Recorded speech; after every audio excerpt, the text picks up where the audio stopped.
Radhe Radhe guys. Navratri के छठे दिन की हार्दिक शुभकामनाएं। आज के वीडियो में हम बात करेंगे माता कात्यायनी की कथा की। माता कात्यायनी की कथा इतनी प्रभावशाली है कि इसको सुनने मात्र से ही समस्त कष्टों का, दुखों का नाश होता है और हमारा दुर्भाग्य सौभाग्य में बदल जाता है।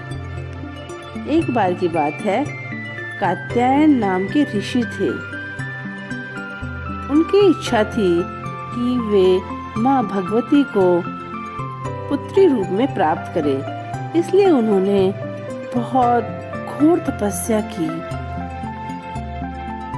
तपस्या करने के पश्चात माँ उनकी तपस्या से बहुत प्रसन्न हुई और माँ भगवती ने उन्हें साक्षात दर्शन दिए और उनसे पूछा कि ऋषिवर, आप क्या वरदान चाहते हैं जो आपने इतनी घोर तपस्या की। तब जो कात्यायन ऋषि थे, उन्होंने माता के समक्ष अपनी इच्छा प्रकट की और उन्होंने कहा कि माँ भगवती, मैं आपको पुत्री रत्न के रूप में प्राप्त करना चाहता हूँ।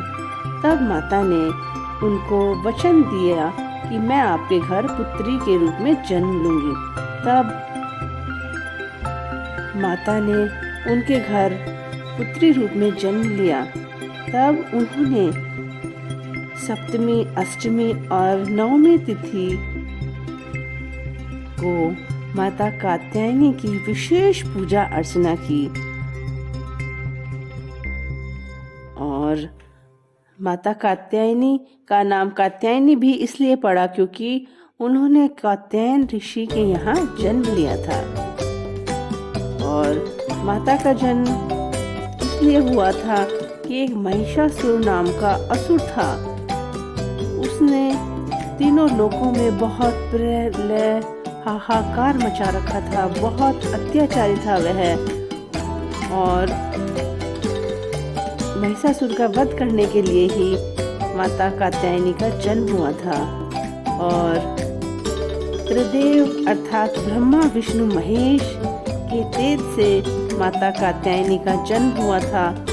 और दशमी तिथि के दिन माता कात्यायनी ने महिषासुर का वध कर दिया और इससे तीनों लोगों को महिषासुर के अत्याचार और उसके दुष्ट कर्मों से मुक्ति मिल गई थी। माता कात्यायनी का जो रूप है वह अत्यंत ही सुंदर था। शेर पे सवार थी माता और 4 भुजाएं थी इनकी और उनका चेहरे का तेज देखते ही बनता था, सुनहरी रंग था। माता कात्यायनी की पूजा अर्चना करने के लिए हमें प्रातःकालीन जल्दी उठना चाहिए और स्नान आदि से निवृत्त होकर हमें स्वयं के ऊपर गंगा जल के छींटे देने चाहिए। और फिर हमें एक आसन बिछाना चाहिए। माँ कात्यायनी की जो प्रतिमा होती है उनको स्थापित करना चाहिए और बुद्धि, मन को एकदम पवित्र रखना चाहिए। फिर माता रानी की हमें रोली और लाल चंदन, जो कि माँ का अत्यंत प्रिय होता है, उससे पूजा करनी चाहिए। इससे माता अत्यंत प्रसन्न होती है। और लाल चंदन के साथ हमें केसर भी मिलाना चाहिए और गुड़हल का पुष्प जो होता है वो माँ को बहुत प्रिय होता है, इसलिए हमें गुड़हल का पुष्प भी माता रानी को चढ़ाना चाहिए। अगर संभव हो सके तो गुड़हल के पुष्प की माला भी हम माता रानी को चढ़ा सकते हैं। और हमें एक दीपक प्रज्वलित करना चाहिए। माता रानी को शहद अर्पित करने चाहिए और जो भी ऋतु फल है वह भी हम माता रानी को अर्पित कर सकते हैं। परंतु जो अनार होता है वो माता रानी को अत्यंत प्रिय होता है, इसलिए हमें माता रानी को अनार का फल भी अर्पित करना चाहिए। हमें संकल्प लेना चाहिए। संकल्प लेते वक्त हमें हमारा जो गोत्र है, नाम, हमारा मकान आदि बोलने चाहिए, हाथ में जल लेने चाहिए और माता कात्यायनी से प्रार्थना करनी चाहिए कि माता कात्यायनी आप हमारे बुद्धि मन को पवित्र रखिए, हमें हर दुखों से मुक्ति दीजिए और आपकी कृपा हम पर बनी रहे।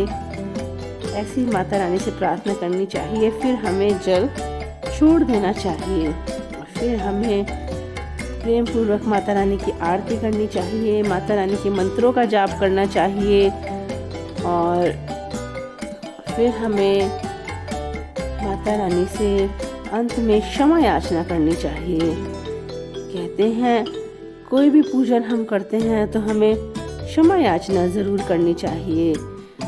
पूजा में कोई भी कमी रह गई हो उसके लिए हमें दक्षिणा भी चढ़ानी चाहिए और क्षमा याचना करते समय हमें माता रानी से क्षमा मांगनी चाहिए और कहना चाहिए कि माता रानी हमसे कोई गलती हुई, कोई भूल हुई तो आप हमें क्षमा कीजिए और हमारे समस्त दुखों का नाश कीजिए। माता कात्यायनी भक्तों के बिगड़े काम बना देती है। किसी का कोई भी अटका हुआ काम हो, माता रानी उस अटके हुए काम को बना देती है। हमने माता रानी का यह भजन तो सुना होगा, बिगड़ी मेरी बना दे ऐ शेर वाली मैया। ये सही बात है, माता भक्तों की बिगड़ी बना देती है, बिगड़े काम सुधार देती है। माता रानी की कृपा आप सब पर बनी रहे। Thanks for watching. इसी तरह के वीडियो के लिए मेरे चैनल को लाइक, शेयर और सब्सक्राइब करें।